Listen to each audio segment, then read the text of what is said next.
What's going on YouTube? JT is Reborn here, and welcome back to another edition of After the Movie, currently in my theater parking lot. And guess what? I got a special early screening of Jurassic World Rebirth, so you were getting a nice early review before this thing comes out next week. So AMC did this thing where it was AMC Unseen. There was a lot of rumors and speculation about what the movie's going to be, but a lot of people were saying it was going to be Jurassic World Rebirth. I was about to say Dominion. So that ended up being the case. Everyone in the theater cheered because they're like, yeah, I mean, I happen to wear my Jurassic Park shirt just in case. And they also had these awesome Jaws popcorn buckets, so I had to get one of them. And of course, I ate all the popcorn, so I'm probably going to be sick afterwards. But, you know, let's leave Jaws in there because that's a Spielberg thing. So yes, we have a new Jurassic Park or Jurassic World movie. This one is pretty much just a standalone movie, all things considered. Like, you don't have to have seen, like, anything else in the series. Like, they kind of just give a text breakdown of kind of what's happened. This is set a few years after the events of Jurassic World Dominion. The only references, you have references to NGen, obviously, because they go on one of the testing ground facilities for the original Jurassic Park. I mean, they don't say this is the original island. They just say this is where they ran all sorts of wacky experiments for all the mutant dinosaurs, which, you know, because like Isla Nublar or whatever, and like, you know, Jurassic World, they did the stuff with the Indominus and all that, but you know, this is just another island where all sorts of crazy mutant dinosaurs are at, and the whole plot of this thing is Scarlett Johansson and like two other people get hired by this pharmaceutical company to go extract like DNA from three of the most dangerous dinosaurs on the island. You have the mosasaur, and then you have like the Titanosaurus, not to be confused with the one from Godzilla, and then some bird dinosaur, I think begins with a Q or something. I'm not the biggest dinosaur expert in the world, so I forget some of the names, but that's basically the concept. Also during this, there's a family that was sailing near the equator. So dinosaurs have mostly been kind of relegated to like high temperature areas because they don't really like naturally like fit in our current world per se. Like the climate's way too different, because when you go to that ending of Jurassic World Dominion and dinosaurs are kind of all over the place, which, you know, invasive species is going to affect the environment. Yeah, they weren't meant to last that long, and most of them just kind of died out and just kind of moved to equator-based like areas. So that's basically the story. Like I said, there's a family that's involved too. I feel like you didn't really need them in the movie per se, but again, this is more of a standalone movie. It really has a complete storyline. It doesn't really set itself up for future movies. Like this one is just a straight up, okay, we got to go to this island, get the DNA, and make a lot of money and kind of get out of there, or perhaps use it for a good cause and also rescue the family and all that. So that's your basic rundown. We get all sorts of different dinosaurs in there too, like the mutant ones. Gareth Edwards is the director of this thing, and that's kind of the thing, and David Koepp came back to write the screenplay. He wrote the first Jurassic Park movie, and he also worked on the Lost World script, and now he's back writing this one. And Gareth Edwards is in the director chair, and that was the thing that intrigued me the most, because I like Gareth Edwards. I like what he did with Godzilla and, you know, Rogue One and The Creator, and now this film. I haven't actually seen his very first movie, Monsters, by the way, but I thought, like, in terms of Jurassic sequels, this one was pretty solid for the most part. Like, Gareth is really good at capturing a sense of scale when it comes to all sorts of things. The cast is, you know, for the most part, like, pretty decent. I think condensing it down and not making them as like super annoying as say some of the characters in like Fallen Kingdom or Dominion, I think it was a strong choice. I will say though, like right out the get-go, like one of the big things in this movie is the Distortus Rex, the D-Rex. If you're expecting a lot, I'm not going to get full heavy spoilers into this video because like I said, it hasn't really like come out yet, so I'll be vague on certain things. Don't expect a lot of the D-Rex in this movie. If you're going in thinking this thing's going to be like the Spinosaurus in Jurassic Park 3, lower your expectations just a little bit. It has some really cool shots of this thing, and I did want to see a little bit more of it, but it's just, you know, it's not in there like a whole hell of a lot. Like, there's other threats involved in the course of this movie. So I also love the fact too, and I'm just going to say this movie pulls a Friday the 13th part 5, and that everything that goes wrong happens because of a goddamn chocolate bar. And that's going to be a strange thing to say. I know I didn't say like maybe this happens right at the beginning of the movie, so it's not like a huge like mega spoiler, because you know the island or whatever that they did experiments on is since abandoned, like if you've seen it. So I'll just say everything that happens that goes wrong is because of a fucking chocolate bar, and it's the same goddamn thing that happens in Friday the 13th part 5, which, you know, they had to get the product placement in there, so I like just finding a way, like it's a Snickers bar causes all these problems, which makes it all the more hilarious. So yes, like the whole reason things go wrong is because of a damn Snickers bar. And I'm just gonna say that. You'll have to watch the movie to see the rest, but it is unintentionally like really funny. Like I was kind of cackling a bit in the theater, but again, not a major plot point or anything like that. But it just everything going wrong because of the Snickers bar. It just gave me Friday the 13th Part 5 flashback. So that's all I'll really say about that. Performances, like I said, I thought the three leads were pretty solid.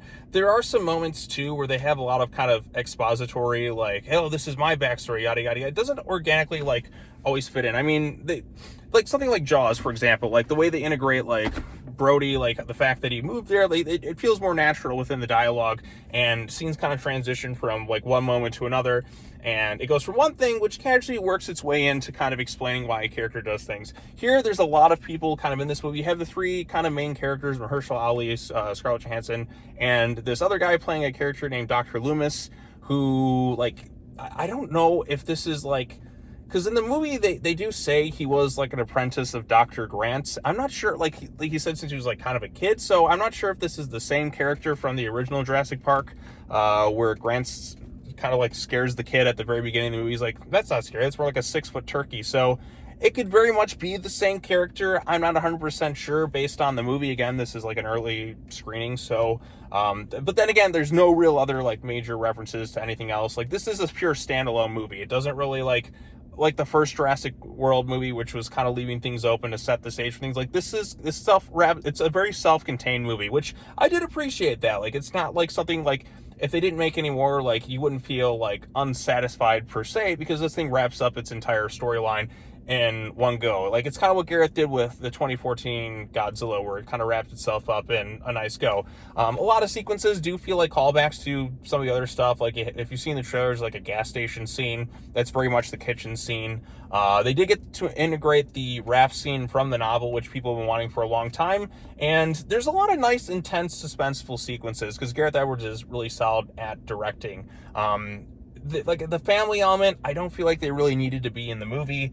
They felt kind of almost shoehorned in a little bit, because like they explain in the movie that like dinosaurs have kind of like moved to like the equator area, but then you have this family that's on their sailing trip, and it's like, you're kind of near dangerous waters, you're kind of asking for trouble, and then they kind of end up like on the mission of sorts with these different people, and not everyone's gonna make it out okay. There is a character named Xavier who starts out pretty annoying, but sometimes like he's kind of like he's one of those characters that's kind of 50-50, and that he starts out pretty annoying, but then he'll kind of have a funny moment. It's like every other moment, it's like either laughing or you're kind of annoyed. He kind of goes 50-50 on it. So I'm just wondering, like, I want to see something bad happen. No, I don't. But like I said, I got a few laughs out of the movie. I did like the fact that there's a lot of kind of quieter moments. Like, you see one of the little girls, she kind of adopts like a dinosaur, and she calls it Dolores, which is, I don't know the species of dinosaur, but it's like a plant eater. But I did like that we had some quieter moments too, and we don't really have like the super obnoxious characters like we had in, say, Jurassic World Fallen Kingdom, when you had, what was like that Franklin guy who just screamed constantly, and I'm like, just shoot me already. Or the dinosaur scientist who's never seen an actual dinosaur, because of course, what was her name? I can't remember, but yeah, so I thought, like I said, Scarlett Johansson was good. I thought her and Loomis and Mahershala, like, if it was really just them, if we cut out, I mean, the family's there just to kind of add like another element to it all, but like, I feel like I didn't really like need to have the movie. Yeah, like it gave it an excuse to kind of showcase like different sequences, but I wouldn't find if it was just kind of the team doing their thing. But again, they want to have like the kids in peril and all that other stuff in the film, so you know, it leads to some effective sequences. And there's like moments I like too. Like, I like the quieter moments too, like when they kind of see the Titanosaurus that you've seen in the trailer. Like, that's a moment that feels very akin to like the first movie, when we're like the Welcome to Jurassic Park kind of moment. Third act, like, there's some cool dinosaur stuff in there, but it doesn't really like without getting into spoilers, Gareth Edwards is really good when it comes to a lot of his third act stuff. I mean, look at Rogue One. Like, that has some of the most awesome stuff kind of like ever in a Star Wars movie.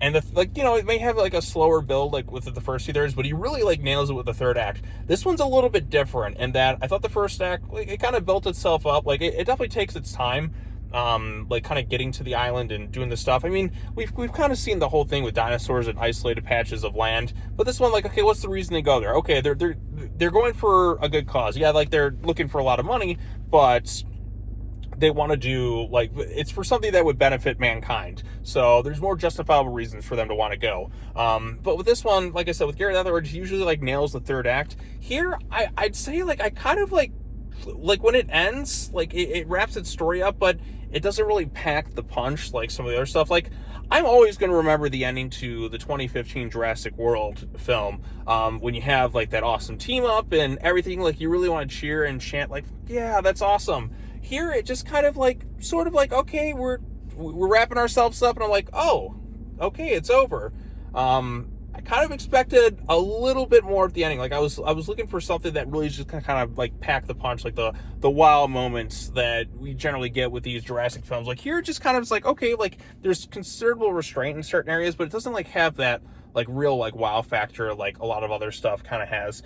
You do have like the one obnoxious kind of corporate villain in this thing. He's toned down considerably like from the cartoon characters in Fallen Kingdom. Like you have moments where it's like, okay, he's kind of on their side, but then he kind of has douchier like intentions into, but definitely like it's not quite the cartoon levels of some of the characters in like Fallen Kingdom or something like that, but you know, like he's getting close there. But like he's definitely like they restrained a little bit in a lot of areas, so like they don't really make anyone just downright like the most annoying people in existence. So I appreciated that. Like I said, the three leads, when it's focused on them, it's definitely a lot better. Like I said, the family, the dad's actually pretty good, but like I feel like I didn't really like need them in the movie. I was more interested in like the crew just going and extracting dinosaur DNA and all that. You could probably trim down a bit of the movie if you just kind of focus on that, but again, they're just kind of there because, you know, like they're kind of pushed into the situation, like and then you got to have the moments with the girl and the little Dolores dinosaur, and like it gives a reason to kind of have the raft scene. But you really could have the raft scene with some of the other characters too. I don't know,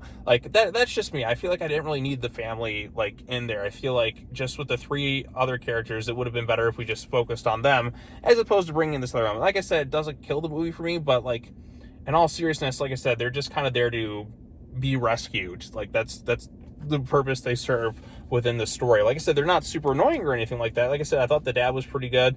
The little girl is not really like annoying or anything like that. Like, you know, like some of the other child characters we've seen in some of these types of movies. But like I said, I just feel like I didn't really like need them in the film. The one guy is just kind of there, like the Xavier character is there for comedic relief. And he, like I said, he's 50-50. Like there's times where he's annoying, but then there's times he can be kind of funny with certain areas. So there's, like I said, humor sprinkled in throughout the film. And I said, it's effective at certain sequences too. So basically what I'm saying is like, this is a pretty decent Jurassic sequel.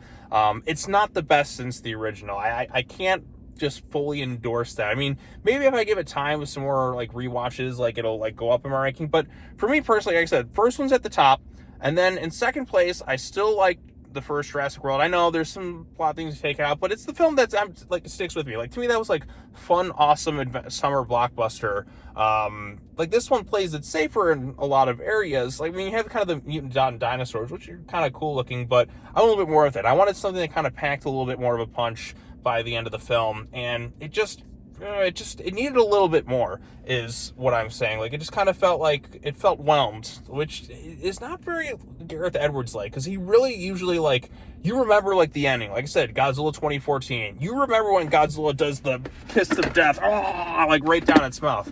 I love if I had a shark prop for that, like or Rogue One, the Darth Vader scene, or just the creator with the whole stuff right there. And then, like I said, I really dug the creator here. It just didn't really have that. Like it's fine, but I wanted a little bit more with kind of the third act climax. I felt like we could have used a bit more. I'm gonna keep the shark up here. It's already been up here long enough, but like I could have used a little bit more. Like it needed to go out with more of a punch. Like I said, something more like exciting. Like I said, it plays it a little bit more restrained, and it's totally fine, but I wanted a little bit more out of it. Like I said, the movie left me wanting just a little bit more, and there's good elements to it. It's nothing like I'd say is downright awful or anything like that, but like in terms of the Jurassic sequels, I still prefer this is definitely a lot better than Jurassic World Dominion. I'd say it's better than Fallen Kingdom for sure.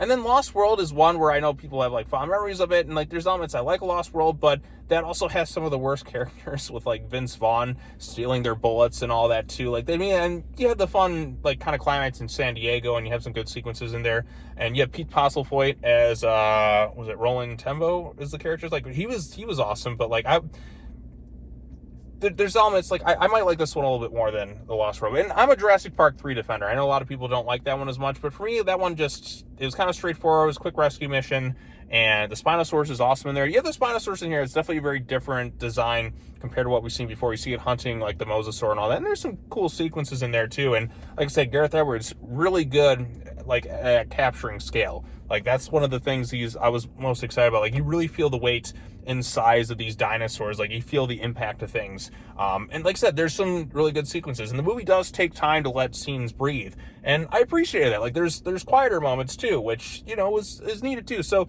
basically what I'm saying is it's a pretty solid, like decent Jurassic sequel. Nothing I'm going to rush to go back out and go see, but certainly an improvement over at least the last two films. So I still like Jurassic World more.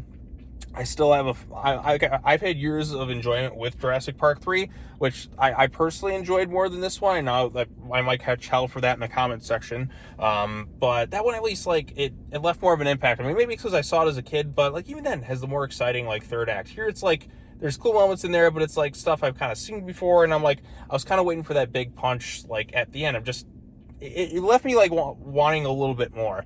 Maybe they'll go back to revisit this island or location at some point in a future film. Who knows? But this is one where we're just like, okay, let's make another Jurassic movie.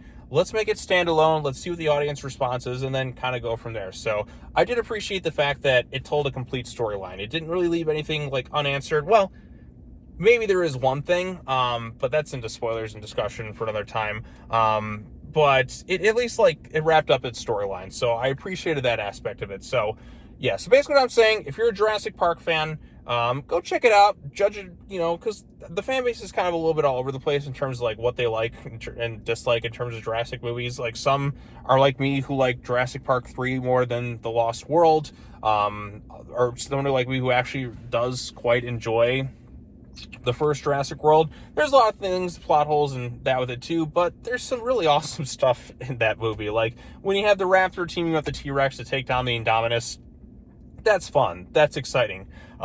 Here you have the Distortus Rex, which is a cool looking design. And when you see, like, some of the shots in this thing, it looks great. Like the way it comes out of the smoke and shadows and all that. Because the VFX in this thing look really good. I mean, really top tier throughout, like, most of the movie. There's a few where it's like you can kind of tell, but like the way Gareth Edwards kind of hides things in the shadows and they kind of emerge in certain areas, and that was really cool. So there's some cool shots to this thing, but I wanted more of it. So like I said, don't expect a whole lot, because, like, I think back to, like, Jurassic Park 3 when the Spinosaurus is, like, unleashing hell throughout that entire movie. Like, you feel its presence throughout. The D-Rex, you kind of forget it's there. Like, it's kind of like, it's not in there as much as you'd think, and it doesn't leave the impact like the Indominus Rex did. I mean, the whole plot of Jurassic World is focused on the Indominus Rex going wrong and all that too. This one kind of plays into some of that ideas as well, with people kind of sick of dinosaurs and all that too. So just expanded upon a little bit further in certain ways, that I'll just kind of leave ambiguous. So I feel like I've kind of got all over the place. Like I said, if you like some of the other Jurassic movies, you'll probably enjoy this one. It's not my personal favorite, but it definitely was, like, totally, like, fine. Like I said, it's nothing I'm like, wow, that was, like, the most incredible thing I'd seen, but, you know, pretty decent overall. So yeah, like I said, it's still not my favorite of the sequels. I still prefer the 2015 Jurassic World. Even talking to somebody who I, like, kind of met in the theater, we were chit-chatting about it, so they liked it, but they're kind of like me, who were like, man, I wanted a little bit more of a punch kind of towards the ending, because it just felt like, that's it? They were kind of just ending here? Oh, we're not doing it anymore? Leaves you wanting a little bit more. So that's kind of where I'm at with this film. But if you've seen it early, or if you're waiting to watch this thing later on, let me know what you thought in the comment section down below. Be sure to like this video, share it with your friends, subscribe to the YouTube channel for more content, hit that bell for notifications, all other fun stuff, and I'm not sure what's next, but I will see you all in the next video. Peace out.